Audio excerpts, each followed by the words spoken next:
اعوذ باللہ من الشیطان الرجیم بسم اللہ الرحمن الرحیم السلام علیکم رحمۃ اللہ وبرکاتہ۔ جیسے کہ کل بھی ہم نے سورہ بقرہ کی ایک آیت کا ترجمہ تفسیر خلاصہ بیان کیا تھا، اسی آیت کا ابھی بھی کچھ حصہ باقی ہے جس کا ابھی ہم آج کریں گے۔ جیسے کہ کل ارشاد ہو رہا تھا اس میں کہ اگر جو شخص قرض لے رہا ہے وہ بھیا کرے ضعیف ہے یا بزرگ ہے یا وہ اتنی صلاحیت نہیں رکھتا کہ وہ لکھ سکے خود، تو وہ اپنے کسی کارکن کو، گواہ کو یا ولی کو سے لکھوا سکتا ہے، اور گواہ بنا لو 2 مردوں میں سے۔ پھر اگر مرد نہ ہو 2 تو 1 مرد اور 2 عورتوں کو گواہ بنا لو، اور ان میں سے جن کو تم پسند کرتے ہو گواہوں میں، تاکہ اگر کوئی بھول جائے ان میں سے تو دوسرے کو یاد ہو، اور انکار نہ کرے گواہ جس وقت بلایا جائے ان کو۔ آگے ارشاد ربانی ہے وَلَا تَسْأَمُوا أَن تَكْتُبُوهُ صَغِيرًا أَوْ كَبِيرًا إِلَى أَجَالِهِ، اور اکتاہٹ نہ کرو اس کے لکھنے سے، معاملہ چھوٹا ہو یا بڑا ہو، اس کی میعاد تک۔ اس آیت میں بتایا جا رہا ہے کہ آپ لکھنے میں کبھی تھکو مت، کاہلی یا سستی مت دکھانا۔ تم لکھنے میں اسے ضرور لکھنا چاہیے، معاملہ چاہے چھوٹا ہو یا بڑا ہو، مقررہ وقت تک کے لیے کہ کتنا قرض لیا ہے، کب دینا ہے، اس وقت کو لکھنے میں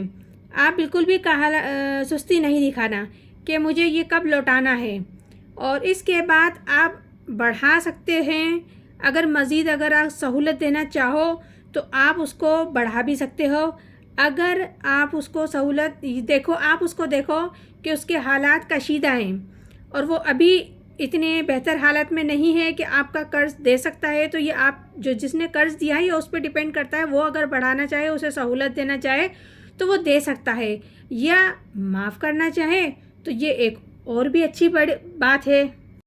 آگے ارشاد ربانی ہے ذالکم اقسط عند اللہ واقوم للشہادات وادنی الا ترتابوا الا ان تکون تجارات حاضرات تدیرونها بینکم فلیس علیکم جناح الا تکتبوها۔ یہ بات پوری انصاف والی ہے اللہ کے نزدیک، اور بہت درست لکھنے والی ہے گواہی کو، اور زیادہ قریب ہے کہ اس کے کہ تم شبے میں نہ پڑو، مگر یہ کہ سودا ہو ہاتھوں ہاتھ لیتے دیتے ہو تو اس کو آپس میں تم کچھ بھی گناہ نہیں، اس کو اگر نہ لکھو تو کچھ گناہ نہیں۔ اس آیت میں بتایا جا رہا ہے کہ جب حکم دیا جا رہا ہے تو لکھنا ہے تو ضرور لکھنا ہے، اور وقت مقرر بھی اس میں ضرور لکھنا ہے، اور یہ اللہ تعالیٰ کے نزدیک زیادہ مبنی انصاف ہے، گواہی کے لیے زیادہ قوی ہوگا، کیونکہ لکھی ہوئی شے چاہے چھوٹی معاملہ ہو، چاہے چھوٹا معاملہ ہو یا بڑا معاملہ ہو، وہ زیادہ واضح ہوتی ہے جو لکھی ہوئی چیز ہوتی ہے، ورنہ زبانی یا کلامی میں جو بھی لین دین ہوتا ہے تو کہیں بھی بھول چوک ہو سکتی ہے، اور کہیں بھی تدبیر بدل بھی سکتی ہے، یا انداز گفتگو سے بات بدل بھی سکتی ہے، بہت سارے معاملات ہو سکتے ہیں۔ تو اس لیے پروردگار عالم نے لکھنے پر واضح زور دیا ہے کہ آپ چھوٹا معاملہ ہو یا بڑا معاملہ ہو، قرض کا معاملہ ہے تو آپ نے اس میں ضرور لکھت کرنا ہے، تاکہ وہ سیم ٹو سیم وہی چیز رہے، اور اس کے لیے بہت زیادہ قریب ہے کہ تاکہ تم بھولو نہیں، اور کوئی لین دین ہے، تجارت ہو جو کیش میں ہو رہا ہے تو اس کے لیے کوئی حرج نہیں کہ آپ نہیں بھی لکھو گے تو کوئی مسئلہ نہیں۔ جیسے کہ ہم نے کوئی چیز خریدی اور ہاتھ کے ہاتھ ہم اس کو پیسے دے رہے ہیں تو اس کے لکھنے کے لیے کوئی ضرورت نہیں، یہ سارے معاملات ادھار کے لیے ہیں۔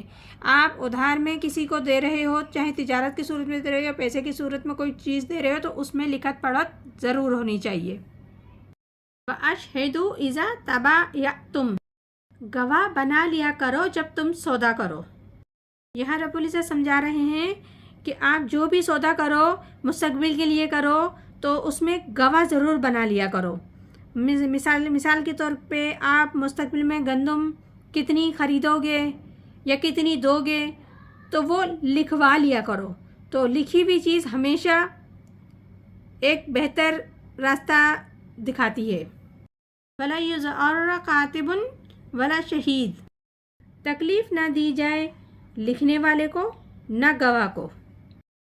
اس آیت میں پروردگار یہ بھی واضح کر رہے ہیں کہ لکھنے والے کو کسی بھی قسم کی نقصان یا ضرر یا تکلیف نہیں پہنچائی جائے، نہ ہی گواہوں کو پہنچائے جائے، اور نہ لکھنے والا کسی کو تکلیف پہنچائے۔ وَإِن تَفْعَلُوا فَإِنَّهُ فَسُوقٌ بِكُمْ، اگر ایسا کیا تو یہ گناہ کی بات ہے تمہارے اندر۔ رب العزت بتا رہے ہیں کہ اگر تم نے یہ طریقہ اپنایا کہ کسی کو بھی تکلیف پہنچائی یا لکھنے والے نے پہنچائی تو یہ تمہارے اندر بہت بڑے گناہ کی بات ہے جو تم نے یہ حرکت کی، تو اس لیے اس سے باز رہو۔ وَاتَّقُوا اللَّهَ وَيُعَلِّمُكُمُ اللَّهُ، تم کو ڈرتے رہو اللہ سے، اللہ تم کو سکھاتا ہے علم۔ تم اللہ سے ڈرتے رہو کیونکہ اللہ تمہیں تعلیم دے رہا ہے۔ کتنی باریک سے باریک طریقے سے تمام معاملات کو پروردگار نے ہینڈل کرنا سکھایا ہے اس میں، کہ آپ نے قرض کے معاملے میں کس طریقے سے کرنا ہے، کن کن پہلوؤں کا خیال کرنا ہے، ایک ایک باریک باریک تعلیم اللہ تعالیٰ آپ کو دے رہا ہے۔ تو اب اللہ سے ڈرتے رہو، اس کے بعد بھی آپ کوتاہی کرتے ہو اور اس قاعدے قانون سے باہر نکل کے قرض کے معاملات کرتے ہو،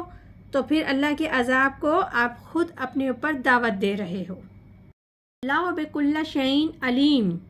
اور اللہ ہر چیز کا علم رکھنے والا ہے۔